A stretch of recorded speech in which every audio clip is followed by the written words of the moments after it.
نحمده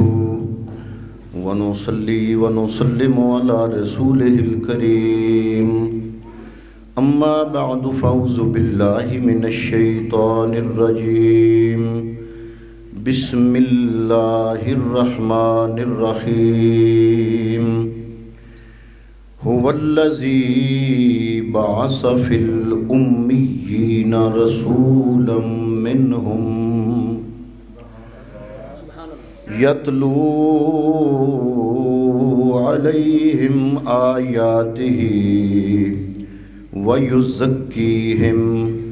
ويعلمهم الكتاب والحكمة وإن كانوا من قبل لفي ضلال مبين وآخرين منهم لما يلحقوا بهم وهو العزيز الحكيم صدق الله مولانا العظيم وصدق رسوله النبي الكريم انتہائی قابل تکریم واجب التعظیم استاذ العلماء حضرت علامہ مولانا شیر محمد فاروقی صاحب دامت برکاتکم العالیہ، عزیز محترم و محتشم حضرت علامہ محمد طیب صاحب، زید علمکم فضلکم، ادارہ منہاج القرآن کے قابل قدر، قابل عزت، غیور اراکین تحریک، علماء کرام، نعت خوانان ذیشان، معززین علماء کرام، مہمانان گرامی، معززین علاقہ اور انتہائی تکریم کے لائق حاضرین و سامعین، ہم جس محفل پاک میں حاضر ہیں اس کا مقصد ہمارے ممدوح، ہمارے محبوب، محترم المقام قبلہ حافظ زاہد اقبال صاحب مرحوم و مغفور، ان کے ایصال ثواب کے لیے اور ان کی درجات کی بلندی کے لیے اللہ رب العالمین کی بارگاہ مقدسہ میں اجتماعی دعائے مغفرت کرنا اس محفل کا مقصد ہے۔ دعا ہے کہ اللہ رب العزت اس محفل پاک کا صدقہ، ذکر اذکار کا صدقہ، جن احباب نے حافظ صاحب کے نام سے، ان کی نیت سے جو اوراد و وظائف پڑھے، تلاوت کلام پاک کی، درود پاک پڑھا، تمام اس ذکر اذکار، تلاوت کلام پاک، پڑھائی کا صدقہ اللہ رب العالمین قبلہ حافظ صاحب کو اپنی جوار رحمت میں جگہ عطا فرمائے،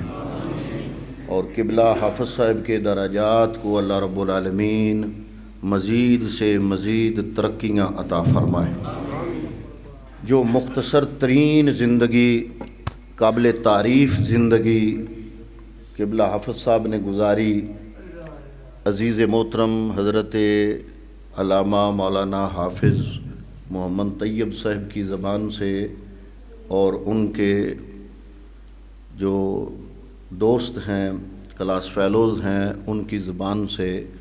ہم سب نے سماعت کیا، اور ہمارے دلوں کو حافظ صاحب کے بارے میں اس خوبصورت اظہار خیال اور ان تاثرات سے ہمیں تازگی نصیب ہوئی۔ ہم دعا کرتے ہیں کہ ان لفظوں کا صدقہ جو حافظ صاحب کے لیے علماء نے سٹیج پہ ادا کیے، اللہ رب العالمین قبلہ حافظ صاحب کو اپنے جوار رحمت میں جگہ عطا کر کے کامل مغفرت فرما کے درجات بلند فرمائے۔ میں نے آپ کے سامنے سورہ جمعہ کی آیت نمبر 2 اور آیت نمبر 3 تلاوت کرنے کی سعادت حاصل کی۔ آج 3 شعبان المعظم کا خوبصورت دن ہے، اور میں دعا کرتا ہوں کہ آج کے میں حضرت علامہ مولانا عطاء اللہ طاہر صاحب زید مجدکم ان کو اس محفل میں خوش آمدید کہتا ہوں۔ قبلہ تشریف لائیں۔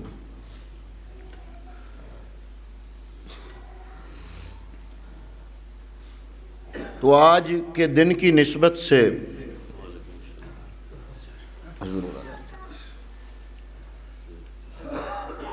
جو دو آیات طیبات قرآن مجید فرقان حمید کی آپ کے سامنے تلاوت کرنے کی سعادت حاصل ہوئی، آج کا دن امت مسلمہ کے لیے، پوری کائنات کے امت مسلمہ خصوصاً اہل سنت والجماعت کے لیے ایک عظیم الشان تاریخی دن ہے کہ ایک بہت بڑی ہستی ان کا آج وصال ہے۔ اور میں آج کے اس دن اتنی بڑی ہستی کی بارگاہ میں اگر الفاظ ادا نہ کر سکوں تو میں اپنی اس گفتگو اور اس محفل کو ادھورا سمجھوں گا۔ تو اس نیت سے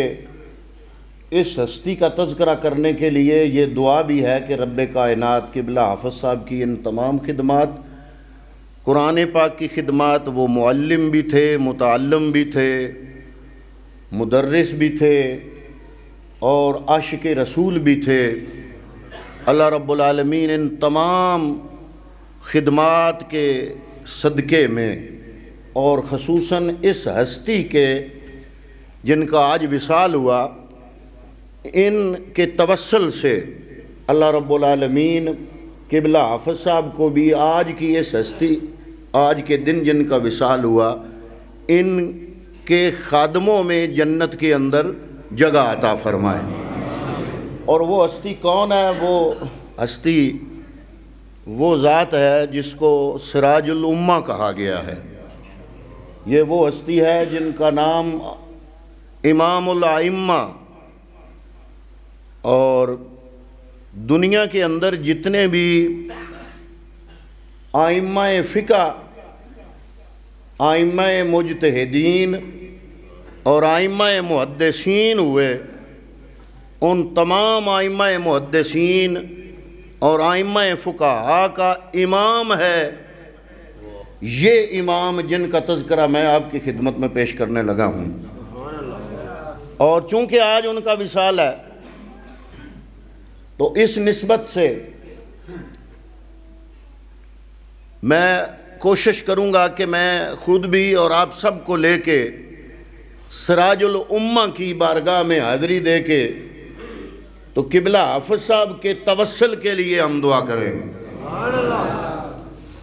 ان کا نام ہے حضرت نعمان بن ثابت، دنیا ان کو امام اعظم کے نام سے جانتی ہے، کنیت ہے ابو حنیفہ۔ کچھ لوگوں نے یہ غلط فہمی ڈالنے کی کوشش کی کہ حنیفہ آپ کی بیٹی تھی جس کی نسبت سے آپ کو ابو حنیفہ کہا گیا کہ حنیفہ کا باپ۔ تو کچھ لوگوں نے اعتراض بھی کیا اس بات پر کہ جو امام اپنی بیٹی کے نام سے مشہور ہوا اس کو آپ اتنا بڑا امام نہ مانتے ہو، ان کی اپنی کچھ ذاتی فضیلت نہیں تھی۔ تو یہ ساری غلط فہمی ہے۔ ائمہ کرام نے صراحت کے ساتھ وضاحت فرما دی ہے کہ امام اعظم ابو حنیفہ کا سوائے ایک بیٹے جن کا نام حضرت حماد تھا، ایک بیٹے کے سوا آپ کی اور کوئی اولاد ہی نہیں تھی۔ تو آپ کو ابو حنیفہ کیوں کہتے ہیں؟ اس لیے ابو حنیفہ کہتے ہیں کہ یہ حنیف جو ہے، جس معنی میں رب نے قرآن میں حضرت ابراہیم کو ابراہیم حنیفہ کہا ہے کہ رب کی ذات کی طرف یکسو رہنے والا، تو چونکہ امام الائمہ اپنے دین میں اس قدر یکسو تھے کہ لوگوں نے آپ کے اس خلوص دین اور اخلاص دین کی وجہ سے آپ کو صرف حنیف نہیں کہا، ابو حنیفہ کہا ہے۔ تو جب یہ سورہ جمعہ کی 2 آیات نازل ہوئی نا، جو میں نے آپ کے سامنے تلاوت کی، هو الذی بعث فی الامیین رسولا منہم یتلو علیہم آیاتہ، کہ اللہ وہ ہے جس نے بھیجا فی الامیین امیوں میں، ان پڑھوں میں، رسولا عظمتوں والا رسول، منہم جو انہی میں سے ہے، یتلو علیہم آیات ہی، وہ رسول کرتا کیا ہے؟ وہ اللہ کے قرآن کی آیتوں کی تلاوت کرتا ہے۔ وَيُزَكِّيهِمْ، صرف قرآن کی تلاوت ہی نہیں کرتا، وہ تزکیہ بھی کرتا ہے، باطن بھی صاف اور پاک کرتا ہے۔ وَيُعَلِّمُهُمُ الْكِتَابَ، اور صرف تزکیہ ہی نہیں کرتا، میں خوش آمدید کہتا ہوں علماء کرام کو اپنی اس محفل پاک میں، محفل کل شریف میں کثیر تعداد میں علاقے کے علماء قبلہ حافظ صاحب کی محبت میں اور آپ قبلہ حافظ صاحب کی خدمات کو خراج تحسین پیش کرتے ہوئے، اور قبلہ حافظ صاحب کے جو قائد تھے یہاں پر مقامی حضرت علامہ شیر محمد فاروقی صاحب، ان کی خدمت میں تعزیت پیش کرنے کے لیے علماء کرام جوک در جوک ہماری اس محفل پاک میں تشریف لا رہے ہیں۔ میں اپنی طرف سے اور اپنے برادر محترم و مکرم علامہ شیر محمد فاروقی صاحب کی طرف سے ان تمام علماء کا شکریہ ادا کرتا ہوں جنہوں نے اس محفل پاک میں تشریف لا کر ہماری اس رونق، اس بزم کی رونق کو دوبالا کیا، اور علامہ شیر فاروقی صاحب کے دل کے زخموں پر مرہم رکھنے کی کوشش کی۔ اللہ تعالیٰ ان علماء کرام کو دین و دنیا کی سعادتیں عطا فرمائے۔ محفل میں حضرت علامہ غلام سرور صاحب آف گوڑی شریف اور مولانا محمد یوسف صاحب آف گوڑی شریف آپ کے سامنے اس محفل کی رونق بنے۔ اللہ رب العالمین ہم سب کی حاضری قبول فرمائے۔ تو صرف قرآن پاک کی آیات کی تلاوت ہی نہیں کرتا، وَيُزَكِّيهِمْ، تزکیہ بھی کرتا ہے، اور صرف تزکیہ باطن نہیں کرتا بلکہ وَيُعَلِّمُهُمُ الْكِتَابَ، یہ میرا محبوب لوگوں کو کتاب کی تعلیم بھی دیتا ہے، اور صرف کتاب کی تعلیم ہی نہیں دیتا، رب نے تو کوئی لفظ چھوڑا ہی نہیں، فرمایا صرف کتاب کی تعلیم نہیں دیتا، فرمایا یہ محبوب کریم والحکمت، یہ قرآن کی تلاوت بھی کرتا ہے، قرآن کی تعلیم بھی دیتا ہے، یہ تزکیہ باطن بھی کرتا ہے، اور صرف قرآن کی تعلیم نہیں دیتا، والحکمت، یہ میرا محبوب قرآن کے علاوہ بھی جو اللہ نے اپنے محبوب کو جو کچھ عطا فرمایا اس اپنی عطا سے حکمت کی تعلیم بھی امت کو عطا فرماتا ہے۔ من قبل لفی ضلال مبین، فرمایا وَإِنْ كَانُوا مِنْ قَبْلُ، اس سے پہلے تم کھلی گمراہی میں تھے۔ یہ ہے آیت نمبر 2 سورہ جمعہ کی۔ آگے آیت نمبر 3 ہے، فرمایا وَآخَرِينَ مِنْهُمْ۔ میں اپنی اس محفل میں ہمارے بہت ہی پیارے مجاہد اہل سنت، خطیب اہل سنت حضرت علامہ فیض الرحمن خان زید مجدکم، آپ کو اس محفل پاک میں تشریف آوری پر خراج تحسین بھی پیش کرتا ہوں، خوش آمدید بھی کہتا ہوں۔ علماء کرام بڑی کثیر تعداد میں ہماری اس محفل پاک کا حصہ بنے۔ اس سے پہلے حضرت علامہ عطا اللہ طاہر صاحب، آپ کو بھی خوش آمدید کہتا ہوں۔ منہاج القرآن سے متعلقہ جتنے بھی علماء تشریف لائے ان کو بھی اپنی طرف سے اور اپنے برادر محترم و محتشم حضرت علامہ شیر محمد فاروقی صاحب کی طرف سے خوش آمدید کہتا ہوں۔ تو حضرات محترم، آیت نمبر سورہ جمعہ کی آیت نمبر 2 جس کا ترجمہ میں نے آپ کے سامنے پیش کیا، اب آگے ساتھ ہی آیت نمبر 3 فرمایا وَآخَرِينَ مِنْهُمْ لَمَّا يَلْحَقُوا بِهِمْ وَهُوَ الْعَزِيزُ الْحَكِيمُ، اور جو دوسرے لوگ بعد میں آنے والے ملیں گے، یہ محبوب ان میں سے بھی ہے۔ تو حضرات محترم، جب یہ سورہ جمعہ کی آیت نمبر 2 اور آیت نمبر 3 نازل ہوئی، آیت نمبر 2 تو بالکل چونکہ واضح ہے، وہ جن لوگوں کے سامنے نازل ہوئی وہ عربی بولنے والے، عربی سمجھنے والے، عربی میں گفتگو کرنے والے مزید سمجھانے کی ضرورت نہیں تھی، انہوں نے سمجھ لیا کہ ہم میں جو محبوب کریم جلوہ فروز ہیں یہ رب العالمین کے قرآن کی تلاوت کرتے ہیں، وَيُزَكِّيهِمْ تزکیہ باطن کرتے ہیں، وَيُعَلِّمُهُمُ الْكِتَابَ وَالْحِکْمَةَ کتاب و حکمت کی تعلیم دیتے ہیں۔ لیکن جب آیت نمبر 3 کی تلاوت سنی صحابہ کرام رضوان اللہ تعالیٰ علیہ مجمعین نے، تو آیت نمبر 3 وَآخَرِينَ مِنْهُمْ لَمَّا يَلْحَقُوا بِهِمْ وَهُوَ الْعَزِيزُ الْحَكِيمُ، کہ بعد میں کچھ لوگ جو آئیں گے ان کے ساتھ ملحق ہوں گے۔ یہ محبوب ان میں سے بھی ہے۔ جب صحابہ کرام نے اس آیت طیبہ کی تلاوت سنی تو ہاتھ جوڑ کے عرض کیا آقا انعامدار یا رسول اللہ صلی اللہ علیہ وسلم، اس آیت کا مطلب ہم نہیں سمجھے، حالانکہ عربی بولنے والے، عربی سمجھنے والے، عربی میں گفتگو کرنے والے اور قرآن بھی عربی میں ہے۔ پتہ چلا کہ جو لوگ کہتے ہیں کہ ڈائریکٹ قرآن سمجھو، کوئی تفسیر وغیرہ پڑھنے سمجھنے سمجھانے کی حدیث پاک کی ضرورت نہیں، ارے صرف قرآن کی آیات اگر سمجھنی ہوتی تو یہ تو بعض اوقات صحابہ کرام کو بھی سمجھنا آتی، وہ بھی حضور سے سوال کیا کرتے تھے۔ جب صحابہ کرام رضوان اللہ تعالیٰ علیہ مجمعین قرآن سمجھنے میں میرے محبوب کے محتاج ہیں، آج کا کوئی محدث یا مفسر بھی آ جائے، میرے مصطفیٰ کریم صلی اللہ علیہ وسلم کی ذات اقدس کو اگر باہر نکال دیا جائے تو صرف قرآن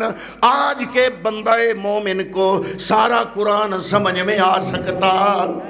قرآن سمجھنے کے لیے ہم محتاج ہیں جناب محمد مصطفیٰ صلی اللہ تعالیٰ علیہ وسلم کے ذات اقدس کے۔ جب یہ آیت نمبر 3 نازل ہوئی تو ہاتھ جوڑ کے عرض کی آقا یہ جو لوگ بعد میں آنے والے ہیں یہ کن لوگوں کا ذکر ہے، ہمیں سمجھ نہیں آئی۔ ایک مرتبہ سوال ہوا، حضور نبی کریم خاموش، پھر دوسری مرتبہ سوال ہوا، میرا پیغمبر پھر خاموش، جب تیسری بار سوال ہوا اتنے میں حضرت سلمان فارسی میرے محبوب کریم صلی اللہ علیہ وسلم کے سامنے پہنچے۔ میرے محبوب نے اپنا ہاتھ حضرت سلمان فارسی کے کندھے پہ رکھا اور کندھے پہ رکھ کے فرمایا یہ سلمان جس ملک سے ہے، فارس ملک، ایران ملک، اس قوم کا ایک آدمی اللہ کا دین اور ایمان اگر سریا پر بھی ہوگا تو وہاں سے بھی اتار کے لے آئے گا۔ یہ حضور نے جب جملہ ارشاد فرمایا تو حدیث پاک ہے صحیح مسلم شریف، نمبر ہے 6497، حضرت ابو ہریرہ رضی اللہ تعالیٰ عنہ سے روایت ہے، قال قال رسول اللہ صلی اللہ علیہ وسلم لو کان الدین عند الثریا لذهب به رجل من فارس وقال من ابناء فارس حتی یتناولہ، فرمایا ابناء فارس میں سے ایک ہستی ہوگی، وہ ثریا پر بھی ایمان یا دین ہوا تو وہاں سے اتار کے لے آئے گی۔ اسی طرح ترمذی شریف کے اندر حدیث پاک ہے، نمبر ہے 3261، ترمذی شریف میں ہی حدیث کا نمبر ہے 3310، اور ترمذی شریف میں ہی حدیث کا نمبر ہے 3933، اور صحیح مسلم شریف میں حدیث کا نمبر ہے 6458، اور مسند احمد شریف میں حدیث کا نمبر ہے 3933 اور 12754۔ فرمایا لو کان الدین عند الثریا لذهب رجل من فارس او ابناء فارس حتی یتناولہ۔ مختلف الفاظ ہیں ان تمام روایتوں میں، بات ایک ہی ہے کہ ابناء فارس میں سے ایک ہستی اٹھے گی اور وہ ثریا سے بھی دین کو لے کے آ جائے گی۔ حضرت علامہ جلال الدین سیوطی رحمت اللہ تعالیٰ علیہ اور دیگر ائمہ نے اور امام احمد نے اور دیگر ائمہ محدثین نے ان احادیث طیبہ کے متعلق لکھا کہ وہ ذات جس کی بشارت کائنات کا تاجدار اپنے زمانہ اقدس میں ثریا سے بھی ایمان اتار کے لانے والے کی بشارت جس ہستی کے بارے میں محمد مصطفیٰ نے دی، ان تمام ائمہ محدثین نے لکھا وہ امام اعظم ابو حنیفہ ہے۔ میں حضرت علامہ مولانا امام مولانا احمد طارق صاحب چشتی آف رکن ان کو اس محفل پاک میں خوش آمدید کہتا ہوں اپنی طرف سے، اپنے برادر محترم حضرت علامہ شیر محمد فاروقی صاحب کی طرف سے۔ میں ان کی طرف سے اس لیے کہہ رہا ہوں کہ آپ لوگ جانتے ہیں، اکثر جانتے ہیں، جو نہیں جانتے ان کے لیے، کہ علامہ فاروقی صاحب اور میں ہم 6 سال ایک کلاس میں اکٹھے پڑھتے رہے اور اکٹھے ہی فارغ ہوئے، اور اس طرح منہاج القرآن کے ساتھی آج کے ہمارے موصوف علامہ حافظ زاہد صاحب کے بارے میں اپنے تاثرات کا اظہار کر رہے تھے اور بڑی محبت چھلک رہی تھی ان کے الفاظ سے، تو یہ کلاس فیلو کی محبت ہوتی ہے، اور مجھے وہ وارفتگی شیر فاروقی صاحب کے ساتھ اور شیر فاروقی صاحب کی میرے ساتھ وہ چونکہ قائم ہے، اس لیے جب بھی کوئی عالم دین تشریف لاتے ہیں تو میں اپنی طرف سے اور علامہ فاروقی صاحب کی طرف سے ان کا شکریہ ادا کرتا ہوں۔ تو حضرات محترم، آج جس ہستی کا میں تذکرہ آپ کے سامنے چھیڑ رہا ہوں، اگر آج ان کا ذکر نہ کیا جائے تو ہمارے پورے سال کے سارے موضوعات میں بیکار سمجھتا ہوں۔ کیوں؟ اس لیے کہ آج کا دور بڑا عجیب ہے۔ ہم نے جو بناوٹی اور جعلی پیر ہیں نا، جنہوں نے اپنے دروازے پہ 5-6 مستنڈے ڈنڈے پکڑا کے بھنگ گھوٹنے والے بٹھائے ہوتے ہیں، ہم ان کے عرس تو منا لیتے ہیں، اور جو اماموں کا بھی امام ہے، سال گزر جاتا ہے، ہماری عوام نہیں جانتی کہ ہم جس امام کی فقہ پر عمل پیرا ہیں وہ امام کس شان کا مالک ہے۔ تو اس لیے حضرت امام اعظم ابو حنیفہ، جن کا نام کنیت ابو حنیفہ، نام نعمان بن ثابت بن نعمان، اور ایک قول کے مطابق نعمان بن ثابت بن زوتا، زوتا کو آپ کے پوتے حضرت اسماعیل نے، جو حماد کے بیٹے تھے اور امام ابو حنیفہ کے پوتے تھے، انہوں نے زوتا کا نام جو ہے وہ نعمان اس لیے لکھا کہ زوتا کی جو اپنی زندگی تھی وہ اس وقت کی تھی جب اسلام آیا، اور جب اسلام آیا اور آپ نے کلمہ پڑھا تو زوتا سے نام بدل کے آپ کا نعمان ہو گیا، تو اس لیے نعمان بن ثابت بن نعمان۔ اور یہ نعمان ہی، یہ جو ہے نا نعمان، یہ اپنے بیٹے ثابت کو لے کر مولا کائنات مولا علی کی بارگاہ میں حاضر ہوئے۔ آپ اندازہ لگاؤ، ہم صرف نام لیں، قصیدہ پڑھ لیں تو ہم کہتے ہیں ہماری نسبت علی سے پکی ہو گئی۔ تو جس امام ابو حنیفہ کا دادا خود علی کے چہرے کے سامنے بیٹھا ہو، اور امام ابو حنیفہ کے والد کو ساتھ لائے، حضرت ثابت کو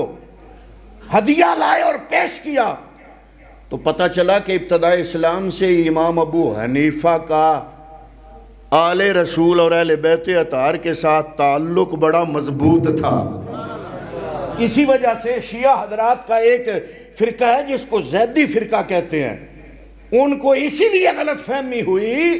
کہ انہوں نے امام اعظم ابو حنیفہ کو شیعہ لکھا، حالانکہ جو تھے وہ سب کو پتہ ہے۔ کس وجہ سے لکھا؟ اس وجہ سے کہ امام اعظم ابو حنیفہ آل بیت اطہار سے محبت کیا کرتے تھے۔ آپ کو جو قید ہوئی نا، وہ بھی جو خلیفہ وقت تھا، بہانہ تو اس کا یہ تھا کہ قاضی القضات کا عہدہ قبول نہیں کیا، لیکن یہ صرف بہانہ تھا سامنے والا۔ اندر کی جو بات تھی وہ یہ تھی کہ امام اعظم ابو حنیفہ نے حضرت محمد بن ابراہیم بن عبداللہ بن حسن مثنی بن امام حسن کے پوتے، جن کا نام عبداللہ تھا لیکن آپ کو اس لیے نفس زکیہ کے نام سے یاد کیا جاتا تھا کہ آپ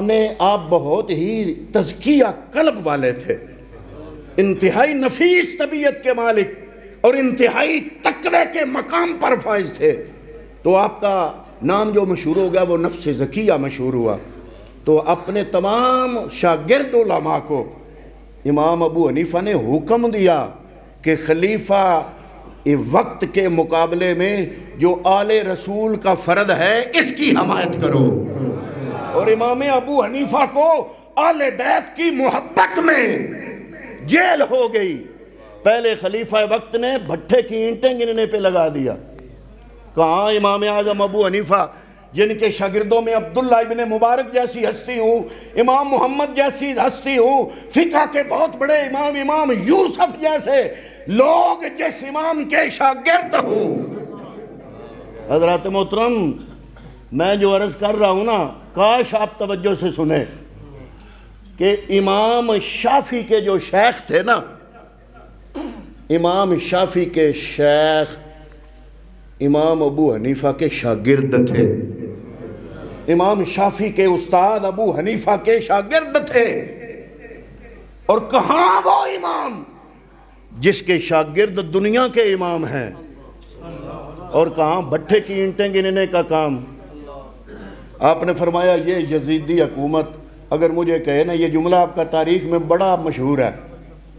کہ اگر مجھے مسجد کے دروازے گننے پہ لگا دے تو میں مسجد کے دروازے کی گنتی ان کے لیے نہیں کروں گا، ڈیوٹی سنبھالنا تو بڑا مشکل ہے۔ تو آپ کو پھر جیل کر دیا، روز 20 کوڑے لگتے تھے، روز 146 ہجری میں آپ کو جیل ہوئی، 50 ہجری میں آپ کا جیل میں وصال ہوا، 4 سال روز 20 کوڑے لگتے تھے۔ جس امام نے دین کے لیے، ہم تھوڑا سا کام کر لینا ہم علماء تو ہم سمجھتے ہیں ہم نے دین کا بڑا تھام کھڑا کر دیا۔ جس امام نے دین کے لیے پھر ساری زندگی دین کے لیے گزاری اور دین کی خدمت کرتے گزاری، پھر آخر میں حب اہل بیت کے نام پہ یہ صعوبتیں بھی امام اعظم ابو حنیفہ کو برداشت کرنی پڑی۔ دنیا کو پتہ نہیں ہے کہ یہ امام کتنے قد کاٹ کا ہے۔ جہاں پیدا ہوئے وہ شہر کوفہ تھا، اور کوفہ شہر بسایا گیا 17 ہجری میں، حضرت عمر فاروق نے بسانے کا حکم دیا۔ جب یہ شہر بسایا گیا تو مکہ اور مدینہ اس لیے قابل عزت و عظمت ہیں کہ وہ محبت دین ہیں، دین اترا ہے۔ اور مکہ اور مدینہ کے بعد اس پوری زمین پر اس وقت اگر کوئی فضیلت والا شہر تھا تو وہ کوفہ اس لیے تھا کہ جو ہیرے میرے نبی نے تیار کیے وہ سارے کے سارے مستقل رہائش کوفے میں رکھنے کے لیے وہاں اپنے گھر بنا چکے تھے۔ حضرت امیر المومنین فاروق اعظم نے حضرت عبداللہ ابن مسعود کو بلایا۔ یہ کون ہے عبداللہ ابن مسعود؟ جن کو میرے پیغمبر نے ارشاد فرمایا کہ عبداللہ ابن مسعود میری امت کا سب سے بڑا فقیہ بندہ ہے، اس کو میرے رب نے قرآن کی فقاہت عطا فرمائی ہے۔ حضرت عمر فاروق رضی اللہ تعالیٰ عنہ نے عبداللہ ابن مسعود کو بلایا، ساتھ رکہ لکھا، اس رکے پہ مضمون تھا، اے کوفہ والو، یہ عبداللہ ابن مسعود وہ بندہ ہے جس نے میرے نبی سے دین پڑھا، میرے نبی کی احادیث کو سمجھا، مسائل کا استنباط کیا، جس کے حق میں دعائیں میرے نبی نے فرمائی۔ مجھے اس بندے کی بڑی ضرورت تھی لیکن میں نے اپنی ذات پر تم لوگوں کو ترجیح دی۔ اے کوفہ والو، تمہاری تربیت اور تعلیم کے لیے میں عمر فاروق اس عبداللہ ابن مسعود کو بھیج رہا ہوں۔ عبداللہ ابن مسعود عمر فاروق کے حکم سے کوفے گئے، اور پھر کچھ عرصے بعد تو پھر کوفے کی شان اور دوبالا اس لیے ہو گئی کہ وہ ہستی آ گئی جس کو نبی نے فرمایا تھا باب العلم۔ پھر تو کوفے کے علم میں اور اضافہ ہو گیا۔ لیکن جب مولا کائنات مولا علی المرتضیٰ کوفے کے اندر آئے، آپ نے دیکھا کہ تھوڑے سے وقت کے میں حضرت عبداللہ ابن مسعود نے